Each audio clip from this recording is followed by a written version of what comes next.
정말 안전 운전해라고 뉴스파이터가 몇 번이고 말씀을 드렸는데 또 이런 일이 벌어졌습니다. 김기혁 아나운서. 네, 차량 통행이 드문 새벽 시간엔 자신도 모르게 가속 페달을 밟는 경우가 있는데요. 이 교통사고에는 예고가 없습니다. 그렇죠. 해당 영상을 함께 보시겠습니다. 네, 지하차도로 진입하는 블랙박스 차량. 도로는 한 사람 모습인데 지상으로 빠져나오는 순간 검은색 차량이 빠르게 지나가더니 중심을 잃고 휘청거리면서 인도 쪽으로 충돌을 합니다. 네, 빠른 속도, 강한 충격에 불꽃이 튀고 급기야 폭발까지 일어나는 모습인데요. 다시 한번 보실까요? 엄청난 속도로 달려들었습니다. 네. 자, 폭발까지 일어나는 모습이고요. 아이고, 순간 저 차량이 물론 이 블랙박스에 찍힌 블랙박스가 있는 그 차량도 느린 속도는 아닙니다만 어쨌든 저 속도를 능가할 정도로 쌩 지나갔잖아요. 옆에 2차로로요. 그러더니 갑자기 중심을 잃고 저렇게 차량의 불꽃까지 번쩍 났습니다. 김복준 의원님, 대체 무슨 일이 뭐가 그렇게 급했던 걸까요? 20대 청년이 일행 한 3명을 태우고 새벽 시간대예요. 9일 05시 26분경이니까 아하, 네. 새벽 시간대에 아마 그 지하 차도로 진입을 해서 진행 중에 있다가 네. 차도 안에 다른 차량이 한 대 있었는데 그거를 급히 추월하면서 진행하다가 중심을 잃은 걸로 보여지거든요. 네. 근데 원래는 지하차도로 진입하는 순간부터 감속화도로 돼 있어요. 그렇죠, 그렇죠. 근데 그런 거 지키지 않았던 것 같고, 하여튼 경기도 화성에 있는 지하차도에서 네. 큰 사건이 발생한 겁니다. 저렇게 중심을 잃고 비틀거리던 저 차량, 검은색 차량은요, 이내 인도 쪽으로 방향을 틀었고 전신주, 가로등도 들이받았다고 합니다. 그리고 변압기까지 들이받으면서 번쩍 불이 났고요. 거기에 화염에 휩싸이고 말았습니다. 자, 대체 어떻게 된 일인지 얘기 한번 들어보시고 이어가 보도록 하겠습니다. 거기 그 근처에 물류센터 직원이었습니다. 아침 먹으러 가는 길이었습니다. 아침. 그분들도 정신적인 충격이 있어가지고, 까지 이제 브레이크를 밟았더니 그냥 차가 돌았다 그 얘기만 있고. 근데 저렇게 갑작스레 중심을 잃었다는 건 양재민 변호사님 뭔가 이유가 있을 거 아닙니까? 보통은 사실은 저 정도의 운전 그 행태라고 한다면 우리가 쉽게 음주를 했나라고 생각을 해볼 수가 있어요. 근데 이 운전자를 포함한 탑승자 3명이요. 그러니까 같이 일하는 물류 창고에서 일한 동료 사이거든요. 네. 그래서 밤샘 근무를 하고 사실은 아침 식사를 위해서 이동하던 중에 저렇게 사고가 난 겁니다. 그래서 근무를 하던 중에 사실은 음주를 했을 가능성은 없잖아요. 그리고 실제로 조사를 해봐도 음주 상태는 아니었다라고 합니다.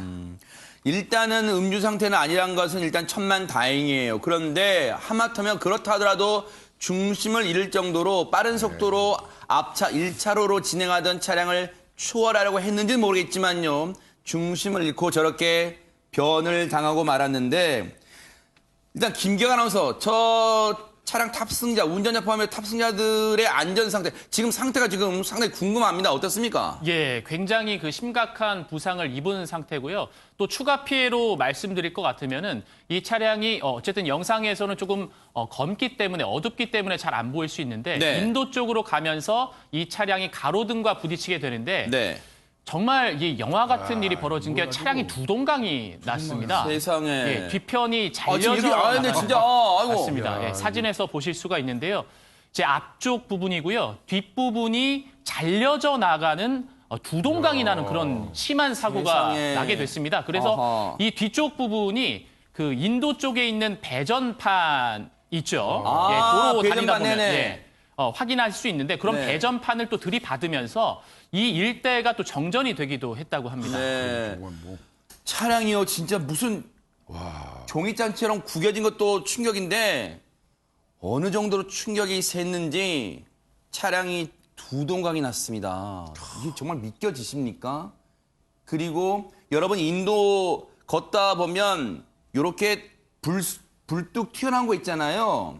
철판으로 덮여 있는 거. 그 배전반을 들이받아서 저렇게 차량에 불꽃도 났지만 배전반들이 일대 정전됐대 10가구 정도가 9가구 정도, 10가구 정도가 9시간 만에 복구가 됐는데 그나마 천만다행인 게요. 최전봉 교수님. 예.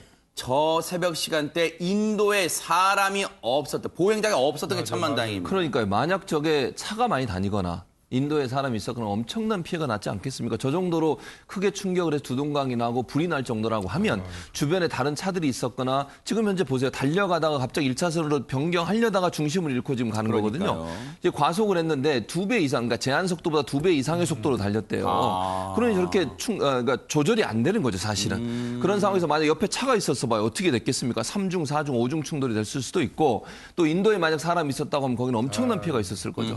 그래서 저렇게 아무리 아침 이른 시간이지만 과속을 하면 본인이 술을 먹든 안 먹든 조정이 불가능해요. 그러니까요. 그래서 과속은 절대로 하면 안 된다는 거 꼭 네. 깨달으셔야 될 것 같습니다. 운전해 보신 분들 다 아실 거예요. 속도가 빠르면요. 핸들을 약간만 틀어도 차가 흔들립니다. 그런 위험한 상황이에요.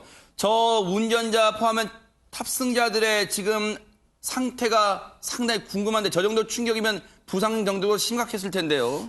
저도 저 사진을 보고 정말 그러니까 사망 사고가 나지 않았을까라는 생각까지 했는데요. 네.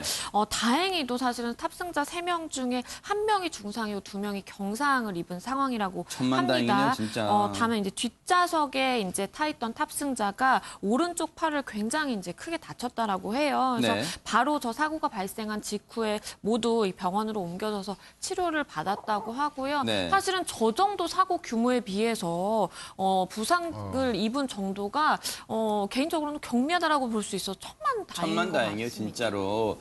그런데 지금 당시에 사고가 난 이후에 현장 목격하신 분 얘기도 좀 들려오고 있어요, 김계관 아나운서. 예, 맞습니다. 현장을 목격한 분이 이제 그 현장 사고가 난 곳으로 달려가서 왜냐하면 불꽃도 튀었기 때문에 이 피해가 더 커질 수 있겠다 판단을 하신 것 같아요. 그래서 주변에 있던 흙까지 퍼날르면서 이 불을 끄려고 노력을 했었는데 네. 그리고 차량 안에서 이제 운전자를 포함한 탑승자들이 닫혀 있는 상황을 이제 발견을 하니까 피가 이제 좀 혈흔이 이제 네. 나오고 있는 상황이었던 것 같아요. 네. 그래서 좀 지혈을 해라라고 외쳤는데 네. 이제 해당 운전자가 이게 다 나 때문에 일어난 일이야 어떻게라고 하면서 의식은 있었던 것으로 보입니다. 그런 좀 쇼크 상태를 보였다고 합니다. 자신이 자책하는 듯한 얘기를 했나 봐요.